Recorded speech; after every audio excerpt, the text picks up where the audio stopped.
Buenas, bienvenido a un nuevo encuentro del Foro Análisis. Hoy contamos con la presencia del periodista Camilo Ernesto Olivera y del periodista también Adrián Sosa. Vamos a hablar sobre qué ha ocurrido durante este año y qué perspectivas hay para el próximo año. Gracias por la presencia de ustedes acá. Bueno, quisiera preguntarles cuáles son los puntos fundamentales que hemos visto durante este año 2015. Todo comenzó en enero con la aprobación de las nuevas medidas por el Departamento del Tesoro, algo que el presidente Obama había anunciado el 17 de diciembre de 2014. Se pretendía apoyar a la sociedad civil, apoyar el crecimiento del sector privado con las medidas, y es evidente que los resultados no han sido los que esperaba la administración estadounidense. Tampoco del lado de acá, en la sociedad civil cubana, se ha visto el cambio realmente. Al contrario, creo que ha habido una reducción considerable de los nexos que existían entre las autoridades estadounidenses, en este caso entre el gobierno estadounidense y la sociedad civil independiente en Cuba. A partir del día 17 de diciembre todos sabemos que la administración Obama planteó una serie de puntos que eran sus objetivos para este nuevo proceso político. Dentro de ellos, una palabra que se recalcó muchas veces fue empoderar. ¿Qué ha ocurrido con ese supuesto empoderamiento? Porque después quiero entrar en el tema de las libertades civiles y políticas, pero quisiera arrancar por el empoderamiento, que fue el énfasis que se dio en un principio. La política estadounidense del Ejecutivo, en este caso el Ejecutivo Demócrata, se montó sobre un espejismo. El espejismo de que existe en Cuba un sector privado que puede ser beneficiario de estas medidas que suavizan el embargo y de alguna manera supuestamente pueden ayudar a empoderar a una clase media en la isla que no existe. En realidad hay que partir de algo, y es lo siguiente, que si analizamos el tema del cuentapropismo, en realidad no son microempresas. Está diseñado por el gobierno para que sea trabajo por cuenta propia, y a partir del sistema que ellos tienen de impuestos, ahogar las ganancias para que sea prácticamente la ganancia de un salario y nada más. Es decir, está diseñado para que el que trabaje en esa esfera sea un simple trabajador, no un empresario como tal. En líneas generales, los cuentapropistas no tienen una personalidad jurídica, y al no tener una personalidad jurídica no tienen la posibilidad de acceder a créditos desde el exterior, no tienen la posibilidad de importar los productos de fuera, tienen que depender del mercado minorista dentro de la isla, que bastante deprimido está, dicho sea de paso, y eso les resta... Tampoco pueden exportar, tampoco. Tampoco pueden exportar el producto, algo que estaba dentro del espíritu de las medidas de la administración estadounidense. Si una entidad privada norteamericana quiere exportar productos a Cuba, en el supuesto de empoderar o de entrar en contacto con entidades privadas en Cuba, esas no existen. Esas empresas como tal, lo que se refiere al tema de la importación de productos está en manos del grupo de empresarios de las Fuerzas Armadas, en este caso una institución del Estado. O sea, todo está pasando por el mismo filtro que son las empresas del régimen, en especial las militares, que es el conglomerado AESA. Entonces, ¿cómo se lee bien este tema de los cuentapropistas? ¿De qué dispone realmente? ¿Es una licencia nada más? ¿Cómo es esto? En realidad hay que partir de algo. La legislación cubana no reconoce la propiedad privada como tal. Y mientras tengamos ese basamento legal, no creo que sea posible que ningún tipo de negocios, tanto nacionales como extranjeros, puedan prosperar. Y en el tema del trabajo por cuenta propia, hay algo que me parece que es esencial, y es la cuestión de que el Estado controla, monopoliza el comercio exterior del país. Es decir, el cuentapropista está en manos del Estado a la hora de comprar insumos, materia prima y demás, y eso condiciona los precios. Llevan mucho tiempo hablando de que se van a crear una red mayorista para abastecer a estos cuentapropistas, pero hasta ahora no lo han hecho. La mayoría de estos trabajadores por cuenta propia que logran sobrevivir lo están haciendo a través de las redes de corrupción que existen en el país y violando una serie de normas, que es lo que le permite en realidad tener un margen de ganancia X. Porque como está diseñado por el Estado, esto nada más funciona para que tengan una ganancia mínima, la ganancia de un salario como tal. En el tema de la inversión extranjera, que fue algo que se le dio bastante promoción, esta supuesta ley de inversión extranjera nueva, que iba a dar más posibilidades, tiene bastantes limitaciones. Por ejemplo, en el tema del empleo, ¿cómo funciona esto? Bueno, en realidad las cosas continúan más o menos igual. El empresario se ve en la obligación de contratar personal cubano a través de una empresa que se ocupa específicamente de eso, una entidad del Estado, que es la que provee los trabajadores al empresario.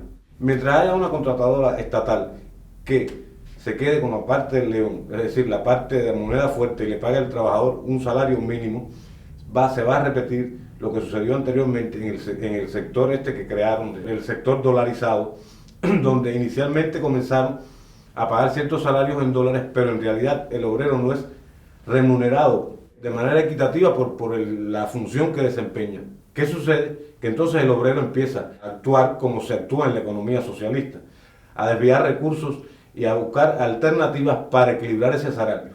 No, y otro de los puntos por los cuales algunos de estos empresarios han parado en la cárcel es que entonces se empieza a hacer un pago paralelo a los empleados para que realmente tengan un mejor rendimiento. De las empresas que se establecieron en los años 90, las cifras son del Estado, no son nuestras. El 60% se marcharon del país. Eso indica mucho. No, y esa cifra es bastante conservadora. Yo creo que es bastante conservadora. Y vamos a un punto en esto. Obama solicita el fin del embargo, en el supuesto de que el embargo no ha sido efectivo. Reducir el embargo al mínimo posible e incluso eliminarlo.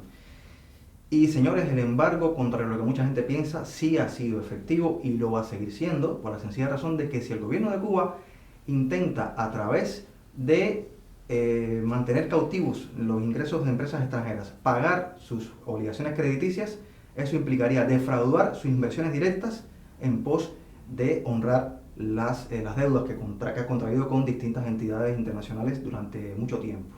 No, y un punto acá fundamental, Camilo, es remarcar que evidentemente la política que se había seguido hasta hace muy poco no había tenido toda la eficiencia que nos gustaría. Evidentemente hubiéramos querido ver una Cuba democrática, estar viviendo ya en una Cuba democrática, pero lo que sí no resulta entendible es que se cambie una política por otra peor y en donde el tema de los principios no esté contemplado. ¿Y por qué decimos que no está contemplado? Porque claramente lo que hemos vivido durante este año ha sido un deterioro en el tema de los derechos humanos y las libertades fundamentales en Cuba. Si un país no tiene los derechos fundamentales garantizados para su población, tampoco ese gobierno que esté violando esos derechos garantizará nada a un inversionista extranjero. No es política simbólica los derechos fundamentales, no es política simbólica los pactos de la ONU. Con la realidad que existe en Cuba, ningún tipo de avance económico es posible, porque la apertura que está implementando el sistema no se acerca ni tan siquiera a la apertura china. Es decir, una apertura mínima en aras de mantener el control absoluto sobre la sociedad. Es imposible diseñar una estrategia de desarrollo para un país donde los diferentes sectores de esa sociedad no tengan participación. Claramente esta nueva política que ha tratado, y vamos a decirlo tratado porque no lo ha logrado, la administración Obama simplemente da más, empodera sí, pero a la vieja élite, y el pueblo y la mayoría de los cubanos, tanto los que están dentro como fuera de la isla, se siguen quedando al margen desde las gradas, ¿no? El gobierno estadounidense, en este caso el ejecutivo actual, apostó a la gobernabilidad más que a los derechos fundamentales. Y ellos ven a estos señores como garantes de un futuro a mediano plazo de tranquilidad al sur, a 90 millas de sus costas. Pero las últimas crisis migratorias que han involucrado a varios países de Centroamérica le dicen a los políticos estadounidenses que apoyan esta línea de diálogo con el gobierno cubano que ni remotamente este gobierno es una garantía de gobernabilidad a mediano ni a largo plazo.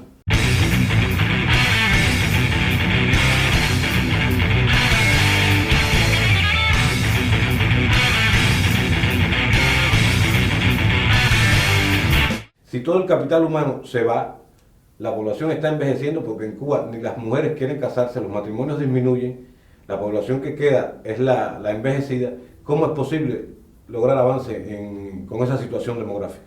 A un año de esta nueva medida, de esta nueva agenda, lo que hemos visto realmente es un claro incremento de la represión y sobre todo con énfasis en la violencia. Hay que remarcar también que las mujeres han sido es el género que ha cargado quizás con mayor represión durante este año, y no hemos visto tampoco declaraciones fuertes o declaraciones claras y directas por parte ya no solamente de la administración Obama, sino también del bloque europeo. ¿Qué está pasando en este mismo momento con uno de los temas que era el de contacto entre la administración o la nueva embajada y la sociedad civil independiente? También qué ha ocurrido con los contactos entre otras embajadas europeas y la sociedad civil independiente. ¿Qué me pueden decir con respecto a esto? Una reducción drástica observamos que está sucediendo en el caso de las embajadas que pertenecen a la Unión Europea y en el caso de la propia embajada o nueva embajada estadounidense.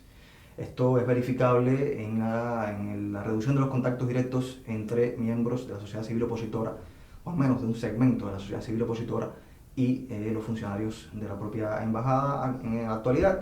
Y además se está viendo en la reducción de los cursos o del acceso a cursos dentro de la propia delegación, en el acceso a la internet, que eran 2 salas, de las cuales se ha reducido a 1, en la eliminación de los turnos fijos de acceso a internet que poseía la embajada, la oficina de intereses, desde el año 2005 hasta este momento, que también han sido eliminados.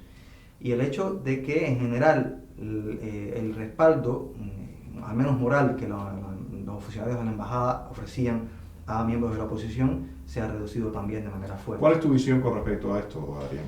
Me parece que la administración Obama ha querido priorizar un sector del oficialismo, porque no se puede catalogar de otra manera, que ellos pretenden pasar como sociedad civil. Pero a fin de cuentas, este intento lo que contribuye es empoderar al régimen. Empoderar a ese sector significaría contribuir a que la dictadura y el régimen actual se afiance por mucho más tiempo. Eso está más que claro. A raíz del 17 de diciembre, en enero, aparece el Foro por los Derechos y Libertad, principalmente enfocado en mostrar una hoja de ruta que pidiera puntos fundamentales unido a una estrategia, o sea, que ha tenido como base buscar el espacio público como un espacio para hacer política, un espacio de aglutinar, de movilizar. A partir de eso surge lo que es la campaña Todos Marchamos, muy relacionada con el tema de la ley de amnistía. También apareció, por otra parte, la Mesa de la Unidad de Acción Democrática, otra plataforma opositora. Y bueno, en el caso nuestro, en el caso del Foro por los Derechos y Libertades, el trabajo durante el año ha sido bastante intenso, ¿no? Hemos sido parte de los que hemos recibido esta brutal represión por parte del régimen. ¿Cómo ven ustedes este diseño? ¿Cómo ven ustedes esta dinámica que se está dando dentro de la isla? Y donde el presidente Barack Obama ha anunciado que desea visitar la isla y que desearía también entrevistarse con la oposición. Es fundamental exigir el tema de los derechos humanos, que no es una concesión del régimen. Derechos humanos es lo que está establecido por la legislación internacional, no se está reclamando nada, ningún favor de parte del régimen. Creo que también es fundamental articular las fuerzas o la oposición interna con sectores externos que pueden presionar sobre el régimen sobre el tema. La represión, lo sabemos, en este año ha sido inmensa. Lo que sucede con las damas de blanco es vergonzoso. Y sin embargo, que no he escuchado todavía una declaración de la administración Obama de manera contundente tratando el tema. Si usted no exige condiciones, usted está legitimando una dictadura, no está ayudando a empoderar a una sociedad civil, usted está sentando un nefasto precedente. ¿Qué crees que debe cumplirse para que la visita de Obama se produzca en el escenario necesario y que a la vez produzca resultados importantes? En principio debe haber una ley de amnistía de veras aquí. Debe cambiarse o modificarse la ley de asociaciones, democratizarse por completo la ley de asociaciones, de manera que se legalicen tanto los partidos políticos como las instituciones que actúan al margen del Estado. Y debe además hacerse una modificación de fondo en lo que se refiere al tema de la autorización para el trabajo privado o para la creación de entidades privadas en Cuba. En caso de que Obama visite el país, que no se sabe todavía, ¿no?, y se reúna con la oposición, es un paso positivo, porque le está diciendo al régimen que hay un sector de la sociedad que es válido, legítimo para negociar con ellos. Creo que es fundamental exigirle al régimen la implementación de los pactos y de lo que plantea las Naciones Unidas, porque por ejemplo hay un acápite que es esencial. La Constitución cubana reconoce un solo partido, algo que es aberrante, porque ni aún dentro de un solo partido todo el mundo piensa igual. Es decir, la sociedad cubana nadie me puede decir que es un monolito. Y para desmontar esa ficción es necesario el reconocimiento de diferentes partidos o diferentes asociaciones que tienen que tener participación en la sociedad. Ese es un punto esencial. Y hablaríamos también, por supuesto, creo que todo el mundo estaría de acuerdo en el cese inmediato de la represión. O sea, esa represión desmedida y esas violaciones deberían cesar de inmediato. La Unión Europea ya anunció que no está incluyendo la exigencia de reformas de fondo dentro del acuerdo para eliminar la posición común. Ya lo declaró abiertamente. Esto de alguna forma es un acto reflejo de cómo el actual ejecutivo estadounidense pudiera estar enfocando la visita de Obama a Cuba. Y aquí vamos a otra preocupación, que Obama haya declarado públicamente, que no es primera vez que lo hace, que haya declarado públicamente que tiene que exigirse al gobierno cubano determinadas condiciones para que él visite la isla, y que eso lo haya hecho para, de alguna manera, aplacar posiciones dentro del Congreso, especialmente de la parte de la bancada republicana y cubanoamericana, que están cuestionando la política que ha seguido el Ejecutivo actual con respecto a la dictadura en Cuba. Política que cumple un año y que ha sido fuertemente cuestionada en múltiples medios de prensa. Han salido varios artículos importantes, algunos editoriales, cuestionando cuál es el resultado un año después de esta política. Yo en lo personal, Rodiles, no espero mucho de la administración Obama. Creo que es una administración que ya está terminando, una administración que en estos momentos tiene la mayoría en el Congreso de republicanos, y me parece que al paso del tiempo la administración Obama va a dejar muy pocos resultados sobre la mesa. Evidentemente el escenario va a ser difícil, pero estamos concluyendo un año que ha sido muy duro, pero creo que hemos tenido grandes logros. Toda esta campaña de Todos Marchamos, lo que ha logrado nuclear el Foro por los Derechos y Libertades en su trabajo, de cara al próximo año, creo que desde mi perspectiva es alentador. La situación, como tú decías, en Venezuela va a definir mucho lo que va a ocurrir acá, los tiempos, qué negociaciones se van a dar y qué no. Pero sobre todo creo que tenemos que enfocarnos en fortalecer las plataformas que se han dado, por una parte la MUAD, por otra parte el Foro por los Derechos y Libertades, y empezar a tener, como tú también decías, Adrián, más articulación con el exilio, con los cubanos que están en el exterior, para que como oposición ganemos mucho en proyección internacional y en proyección también hacia lo interno. Va a ser un año muy complicado, pero en lo particular creo que va a ser un año en que vamos a obtener grandes logros. Bueno, muchas gracias por el programa y nos vemos en un próximo encuentro del